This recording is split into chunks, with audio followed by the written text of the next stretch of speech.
Baik, teman-teman kelas 10, jumpa lagi dengan Pak Anggit. Semoga kalian tetap semangat ya untuk belajar persiapan PSAS.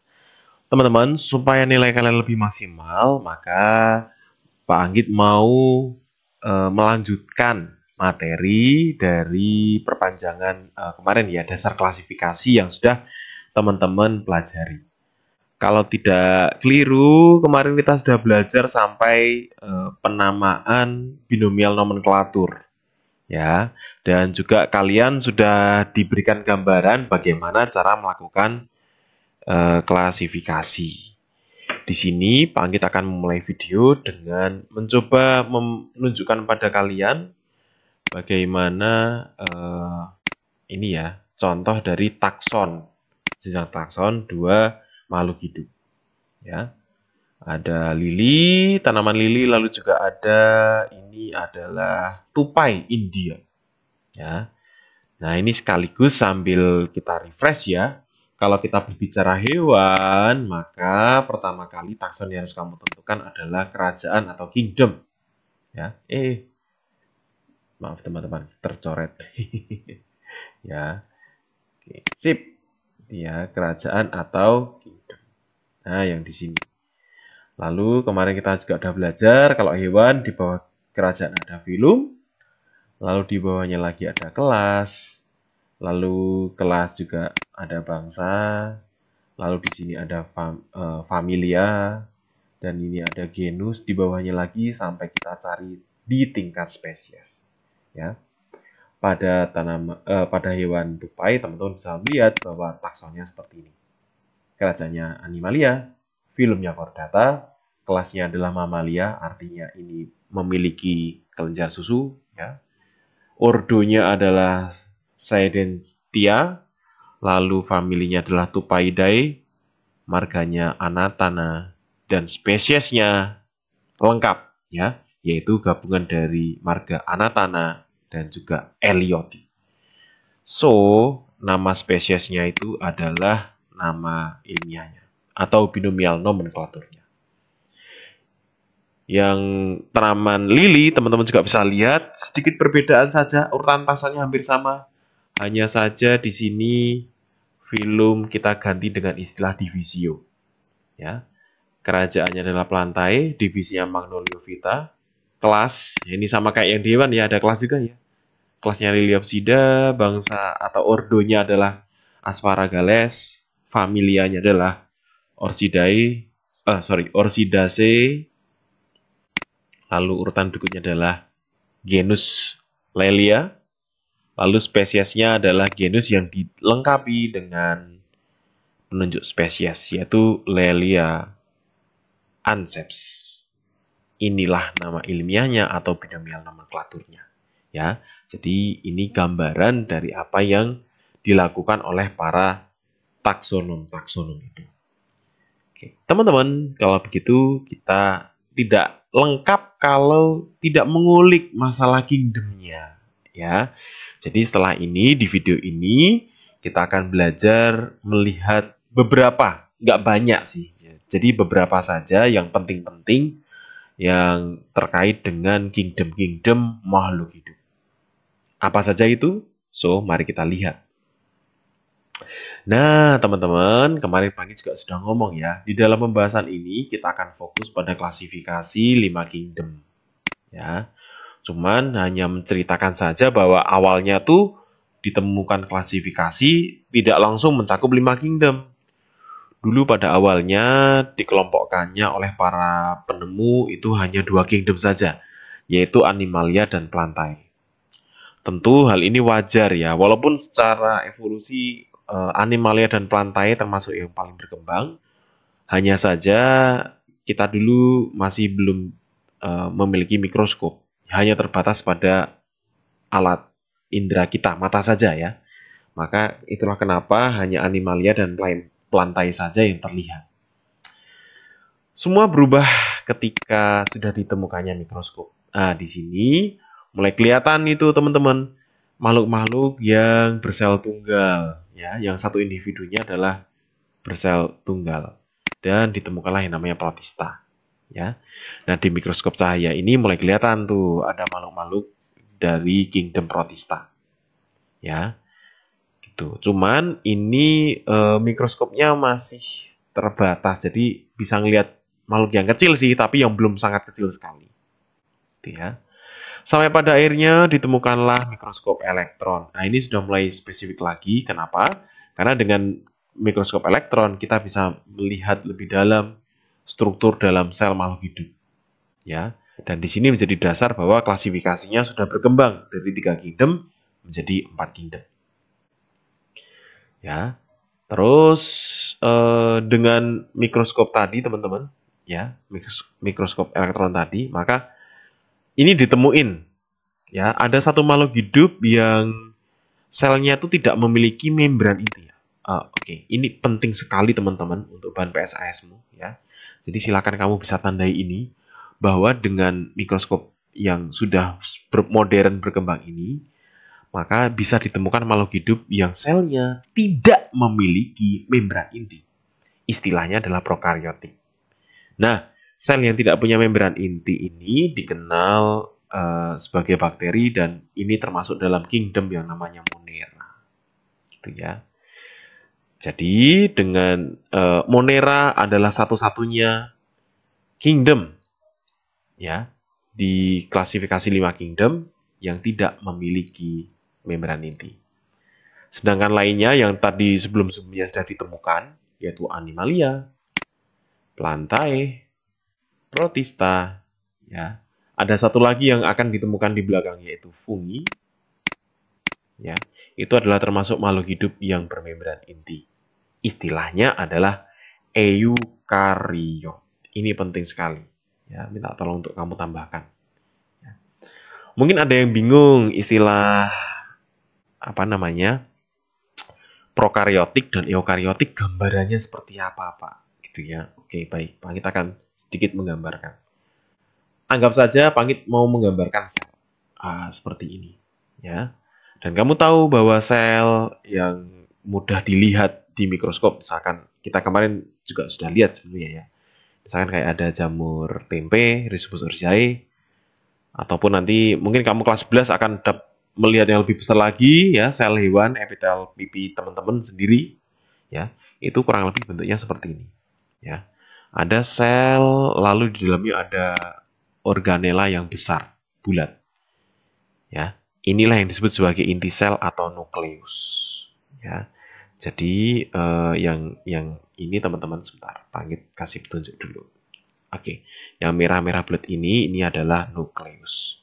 Ya, apakah ini tentu saja teman-teman bentuk bulat ini tuh ada penyebabnya. Kenapa kok nukleus bentuknya bulat? Karena sebenarnya nukleus alias inti sel yang berbentuk bulat ini itu diakibatkan karena ada membran atau selaput pada intinya. Jadi sebenarnya inti selnya tuh di sisi luarnya tuh ada kayak semacam pembungkusnya, teman-teman. Nah, semacam ini. Itulah alasan kenapa kok bentuk nukleusnya bulat. Nah, sel-sel tadi yang disebut Animalia, ya, Plantae, Protista, fungi, itu selnya itu serupa seperti ini.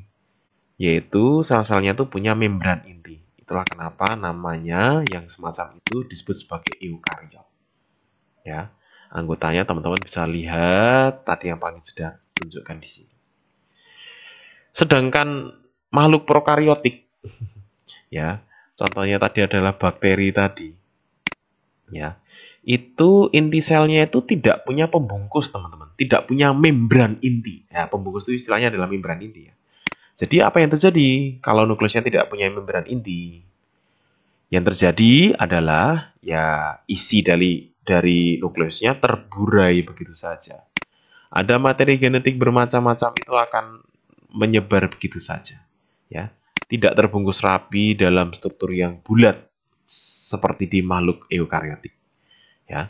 Maka kalau tidak punya membran inti semacam ini, kita menyebutnya sebagai prokariotik.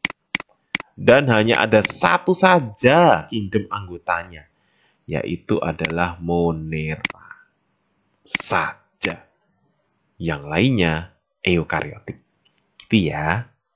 Oke, kalau gitu Next, kita lihat berikutnya. Oke, mari kita bedah ciri khas dari masing-masing kingdom. Kita mulai dari Monera yang paling secara evolusi paling kuno gitu ya. Tadi sudah dibahas bahwa Monera adalah satu-satunya yang prokaryotik alias nggak punya membran inti. Ya. Lalu ciri khas berikutnya adalah mikroskopik alias kecil teman-teman. Hanya bisa dilihat dengan mikroskop baru kelihatan. Lalu yang berikutnya adalah ini makhluk bersel satu atau istilahnya adalah uniseluler. Ya, uniseluler. Jadi satu selnya, balik aja. Satu individunya ya tersusun atas satu sel saja, gitu ya. Itu maksudnya uniseluler itu semacam itu. Ya. Lalu Monera seringkali dikenal sebagai bakteri. Ada yang patogen alias bikin sakit, tapi ada juga loh yang bermanfaat. Contoh yang patogen apa, Pak? Di sini sudah Pak tuliskan, yaitu Salmonella typhi. Ini adalah bakteri penyebab tifus. Gitu ya. Sedangkan ada juga bakteri-bakteri bermanfaat. Contohnya adalah bakteri-bakteri decomposer yang akan menguraikan senyawa organik menjadi unsur-unsur seperti yang lebih sederhana, seperti unsur karbon, fosfor, nitrogen, dan lain-lain. Ada juga bakteri Lactobacillus sp untuk bisa membuat yogurt dan juga rennet ya untuk membuat keju. Ya. Jadi itulah gambaran singkat tentang kingdom Monera. Satu-satunya kingdom prokaryotik. Next, kita akan lihat kingdom yang sedikit ya, ini masih hampir mirip tapi sangat berbeda dengan bakteri. Ya, yaitu kingdom protista.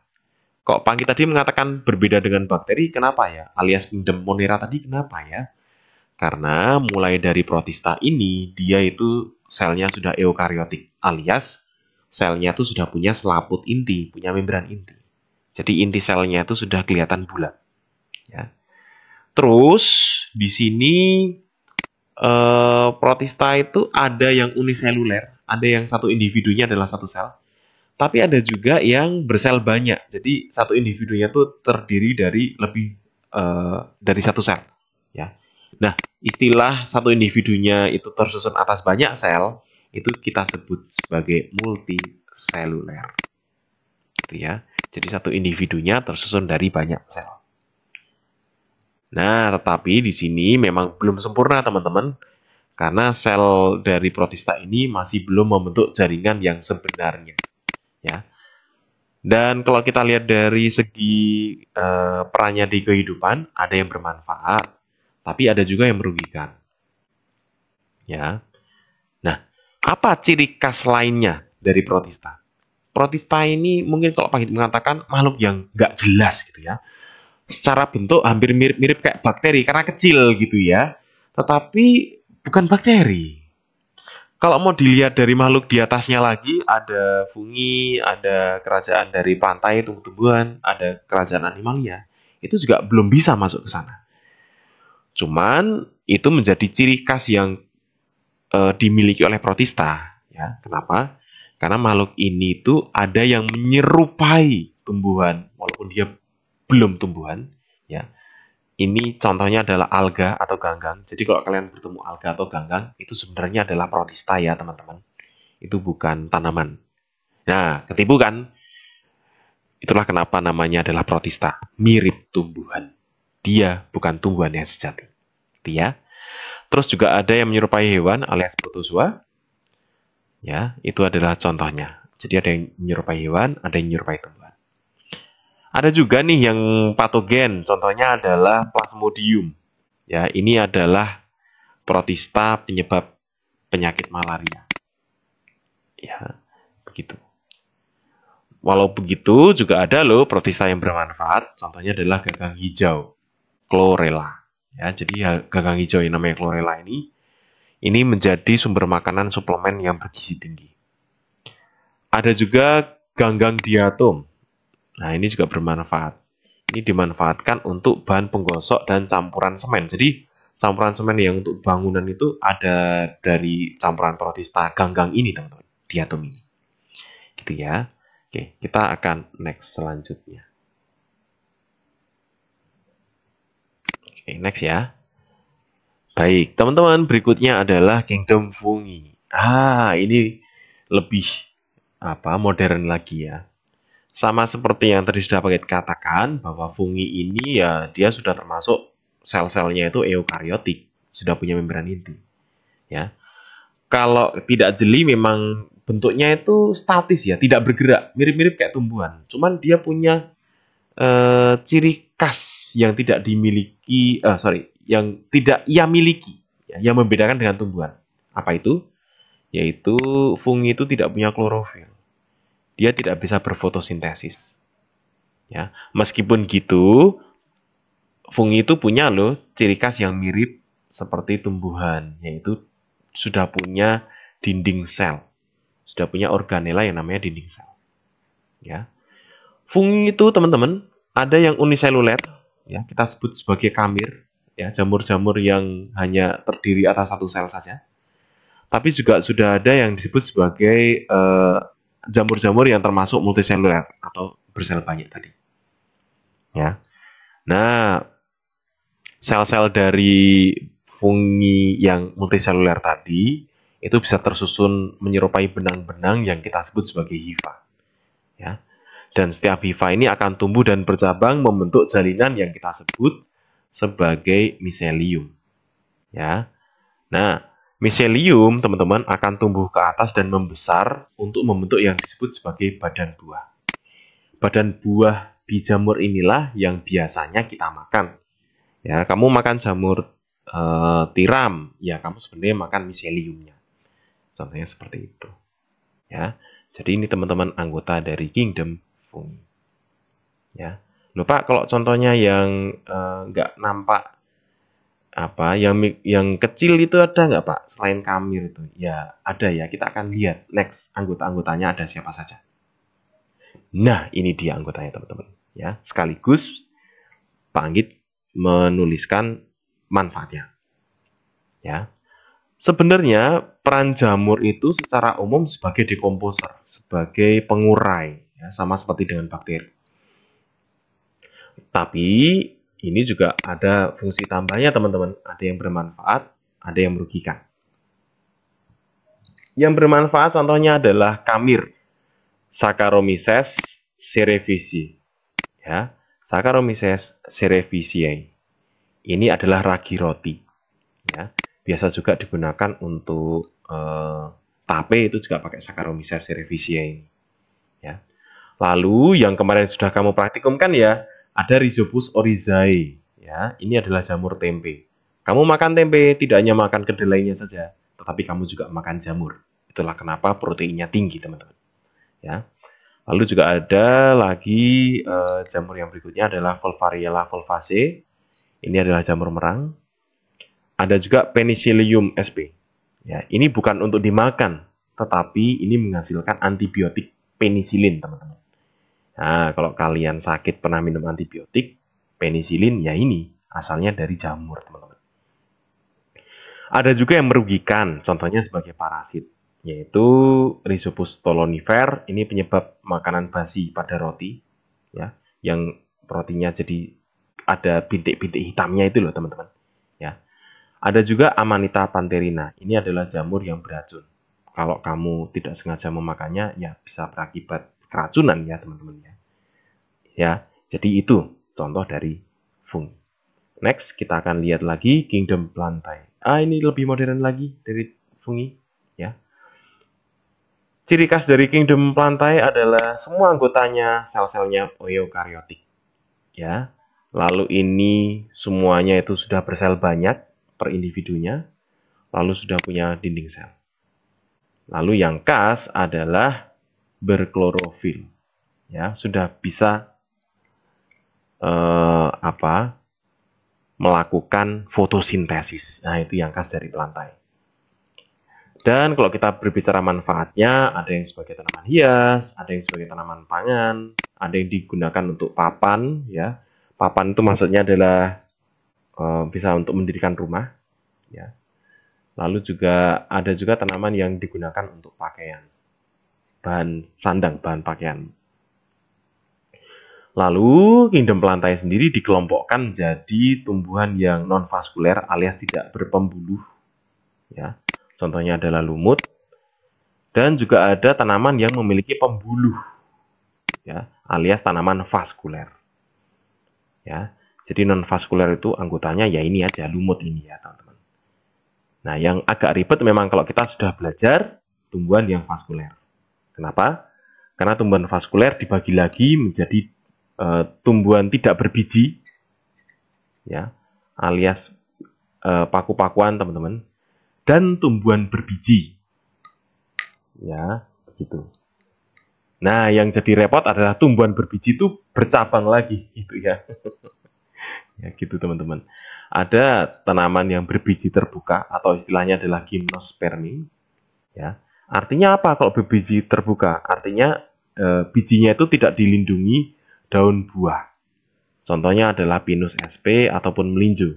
Melinjo itu nama ilmiahnya adalah Netum nemon. Ya. Nah, cabang dari tumbuhan berbiji yang kedua adalah tumbuhan berbiji tertutup alias angiospermi. Nah, ini ya. Gitu. Artinya bijinya itu dilindungi oleh daun buah. Disebut juga tumbuhan berbunga. Contohnya apa? Contohnya adalah tanaman jeruk, Citrus sp, nanas, yaitu Ananas commosus, mawar atau Rosa sp, dan juga padi alias Oryza sativa. Saran Pak Anggit, coba kamu kalau lebih mudah memahami ini, kamu bikin mind map tentang pelantai teman-teman, gitu ya. Tadi ya, tumbuhan dibedakan non-vaskuler dan vaskuler. Vaskuler dibeda lagi menjadi dua, yaitu yang tumbuhan tidak berbiji dan tumbuhan berbiji. Nah, yang tumbuhan berbiji tadi ya dicabang lagi. Tumbuhan berbiji terbuka dan tumbuhan berbiji tertutup. Gitu ya. Oke. Next. Kingdom Animalia. Nah, ini mungkin kingdom yang akan panggil khusus dengan contoh kelas. Ya, kelas yang ada di dalamnya. Oke. Teman-teman, Kingdom Animalia.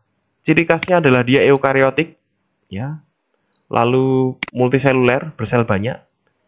Dan ini yang membedakan dengan yang tumbuhan, yaitu Animalia itu tidak punya organela yang namanya dinding sel. Paling luarnya itu adalah membran sel. Ya. Jadi sekali lagi teman-teman, bagian paling luar dari sel Animalia itu bukan dinding sel, melainkan membran sel saja. Gitu ya. Lalu Animalia tidak berklorofil, maka kita termasuk manusia itu tidak bisa melakukan fotosintesis. Dan yang berikutnya adalah ini bermanfaat sebagai sumber pangan. Ya. Dan beberapa juga berperan menjadi predator ya teman-teman ya, bagi makhluk-makhluk hidup lain dalam menjaga keseimbangan jaring-jaring makanan. Nah, lalu Kingdom Animalia ini bisa dibedakan ada atau tidaknya tulang belakang. Ya, kalau punya tulang belakang itu namanya adalah kelompok vertebrata. Ya, kalau nggak punya itu adalah kelompok invertebrata. Jadi hanya perbedaannya ada imbuhan in saja teman-teman. Nah, dari sini kita akan fokus belajar yang vertebrata saja yuk. Kita akan belajar ke kelompok vertebrata. Ya. Karena kelompok vertebrata ini dekat dengan kehidupan kita teman-teman. Ya. Kita akan belajar kelas-kelas pada kelompok vertebrata. Ya. Jadi kelompok vertebrata itu terdiri dari 5 kelas teman-teman. Nah ini kasih gambaran umumnya ya. 1 nanti kelasnya adalah Pisces, 2 nanti kelasnya adalah hewan yang bisa hidup di dua habitat gitu ya, yaitu kita sebutnya sebagai amfibi, ya amfibia. Lalu juga ada nanti yang namanya kelas reptilia. Yang keempat nanti ada yang terbang di langit, ya, kelas Aves, dan yang terakhir adalah kelas mamalia. Seperti kita manusia. Ya. Jadi setelah ini kita akan membahas 5 kelas dari kelompok vertebrata ini. Oke, langsung saja kita mulai yang pertama. Kelas Pisces, ciri-cirinya. Ya. 1. Bernafas dengan insang. Kamu sudah tahu dari SD ini. 2. Morfologinya yaitu bersisik. Jadi kulit paling luarnya adalah sisik. Dan Pisces ini bertelur untuk cara perkembangbiakannya, teman-teman ya, yaitu dengan bertelur. Contoh dari kelas Pisces ini adalah ikan hiu, ikan pari, ikan mas, ikan kakap, gurami, dan lain sebagainya. Ya. Oke. Next. Amfibia. Ya. Ciri-cirinya adalah 1. Dari segi morfologinya dulu, teman-teman. Kulitnya itu licin dan tidak bersisik. Ya. Sudah licin, tidak bersisik. Karena kalau ikan itu kan juga itu kan juga licin ya. Tetapi dia bersisik. Nah, ini bedanya, dia tidak bersisik. Lalu ciri khas berikutnya adalah amfibi bisa mengalami metamorfosis, perubahan-perubahan bentuk. Dari mulai fase larva, itu juga bisa dilihat bahwa ada perbedaan organ pernafasan. Jadi waktu kecil, waktu larva itu nafasnya pakai insang. Namun lama-kelamaan biasanya struktur insangnya itu akan hilang, lalu alat pernafasannya akan berganti dengan paru-paru di fase dewasa. Ya. Dan memang dari habitat yang membedakan adalah bisa hidup di 2 tempat, bisa di air dan di darat. Ya. Contoh dari kelas amfibia ini adalah katak dan salamander. Itu ya. Oke. Mari kita lanjut ke kelas yang ketiga. Ya. Oh, sorry teman-teman ya. Ini Pak Anggit keliru menuliskan angkanya. Ya. 3 ada kelas reptilia. Ciri-cirinya adalah kulit bersisik, nafasnya dengan paru-paru, ya, dan bertelur. Contohnya adalah buaya, kura-kura, kadal, dan cicak. Next, yang keempat, sorry Pak ganti angkanya, 4. 4 adalah kelas Aves. Ciri-cirinya adalah morfologi luarnya berbulu. Ini ya, bukan rambut ya, tapi berbulu. Lalu punya sayap, teman-teman, bersayap. Walaupun sayapnya ada yang aktif untuk dia bisa bergerak, ada yang tidak digunakan untuk terbang. Lalu bernafasnya sudah menggunakan paru-paru. Dan juga cara perkembangbiakannya dengan cara bertelur. Ya, contoh anggota ini ada ayam, ada merak, bangau, merpati, dan burung yang lainnya. Penguin gimana Pak? Ya, penguin juga termasuk sini, walaupun dia tidak bisa terbang. Ya. Dan next, yang kelima, ada kelas mamalia. Ciri-cirinya adalah berambut. Ya, jadi kalau mamalia itu kita istilahnya rambut ya, bukan bulu ya. Itu teman-teman. Jadi kalau misalkan domba itu juga mamalia, tapi kalian kan kalau biasanya nyebutkan bulu domba, nah itu kurang pas ya. Karena itu bukan bulu, itu seharusnya kita ngomongnya rambut secara biologi, gitu ya. Lalu ciri khas lagi yang menggenapi kenapa kok namanya mamalia, yang paling penting justru di ciri kedua ini, yaitu memiliki kelenjar mamae alias kelenjar susu. Ya. Lalu bernafas dengan paru-paru dan juga cara perkembangbiakannya adalah bisa melahirkan anak. Contohnya apa? Anggota mamalia ini. Ya ada monyet, ada kucing, ada kelinci, tikus, sapi. Yang hidup di air juga ada kok. Contohnya lumba-lumba. Ya, jadi lumba-lumba itu bukan Pisces ya, dia adalah mamalia. Paus itu juga mamalia, teman-teman. Ya, jadi punya kelenjar susu. Ya. Dan nafasnya mereka berdua, lumba-lumba dan paus ini ya pakainya paru-paru juga. Iya. Nah, hati-hati ya, kena gocek kalau tidak fokus. Ya. Oke, teman-teman, ini adalah ciri khas dari 5 kelas di kelompok vertebrata kingdom Animalia. Nah, untuk lebih mudahnya, Panggi juga sudah susunkan di sini ada tabel pembeda Pisces, amfibia, reptilia, aves, dan mamalia. Kalian bisa lihat ya. Beberapa tadi sudah Pak Anggit sebut ya, yaitu kayak permukaan tubuh. Kalian bisa lihat lagi. Oh sorry, ini ya, kulit ditumbuhi bulu. Sorry, ini diganti saja. Mamalia kulit ditumbuhi rambut. Nah, gitu ya. Gitu.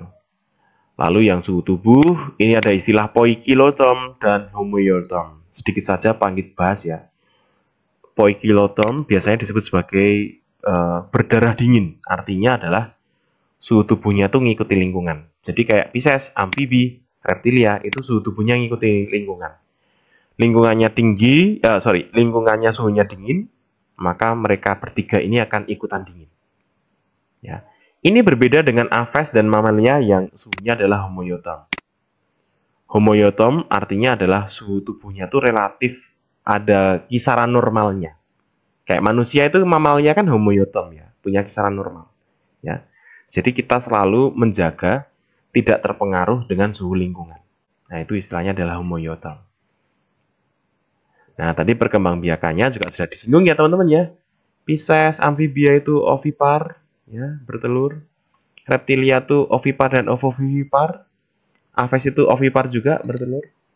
Hanya mamalia saja nih yang vivipar alias melahirkan. Gitu ya. Oke. Lalu fertilisasi atau cara perkawinan, ya. Pisces itu eksternal, artinya tidak melibatkan perkawinan, teman-teman. Tidak melibatkan alat perkawinan, ya. Tidak melibatkan penis dan vagina. Ya. Jadi mereka fertilisasinya ada di luar tubuh mereka. Ya. Ternyata amfibi juga sama, eksternal. Kalau reptilia, ya, Aves dan mamalia ini fertilisasinya internal, jadi pakai proses perkawinan, ya, melibatkan penis dan juga vagina dari masing-masing makhluk hidup yang merupakan anggota kingdom ini.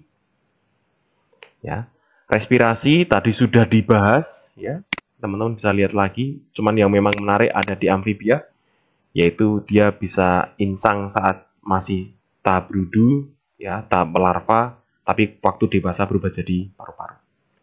Ya, gitu. Lalu yang pure murni bernafasnya adalah dengan insang hanya yang bisa saja. Ya. Lalu ruang jantung, teman-teman bisa lihat kalau Pisces itu ruang jantungnya 2 ruang. Amfibia ada 3 ruang, reptilia 4 ruang, Aves juga 4 ruang, mamalia 4 ruang. Jadi reptilia, Aves, mamalia sama-sama 4 ruang jantung, sedangkan amfibia 3 ruang jantung, dan Pisces yang paling sederhana hanya 2 ruang jantung. Ya. Alat gerak, waduh ini kalau kalian nggak tahu ya kebangetan ya. Pisces itu mereka bergerak dengan sirip, amfibia itu dengan 2 pasang tungkai, ya, ataupun juga bisa dengan ekor kalau misalkan itu kayak contohnya katak, ya, berudu, ya. Lalu juga reptilia itu bisa menggunakan kaki atau perut, ya, contohnya ular, ya, itu pakai perut. Lalu untuk Aves itu tentu saja bisa bergerak dengan sayap, ya, terutama kalau dia terbang, dan juga bisa dengan sepasang kaki. Untuk mamalia yaitu dengan 2 pasang tungkai, ya. Lalu contoh masing-masing tadi teman-teman sudah perhatikan juga ya. Pisces contohnya kamu sudah tahu, sangat mudah. Amfibia ada kata hijau salamander. Reptilia contohnya adalah buaya, ular, kadal. Aves ada burung, ada ayam, bebek. Dan mamalia ada sapi, harimau, kuda, termasuk kita manusia ada di dalam kelas mamalia ini. So, inilah teman-teman ciri-ciri, ya, di dalam tabel yang merupakan pembeda dari kelas di vertebrata. Penting sekali jadi bahan untuk PSAS, jadi silakan pelajari lagi. Ya. Oke, next teman-teman, ini hanya Panggit kasih tahu saja, ini kita tidak bahas detail, ya. Karena selain kelompok vertebrata yang 5 kelas yang sudah kita bahas, ada kelompok yang namanya invertebrata di kingdom Animalia, ya, gitu. Nah, kelompok invertebrata ini terdiri dari beberapa filum. Ada 8 filum utama sebenarnya. Yaitu contohnya adalah Spongia, Hippospongia, ubur-ubur, Hydra, anemon laut, planaria, cacing hati, cacing pita, cacing tanah. Itu adalah anggota-anggota dari hewan-hewan yang tidak punya tulang belakang alias invertebrata. Ya. So, teman-teman, kelihatannya video dari Panggit untuk yang kedua ini cukup.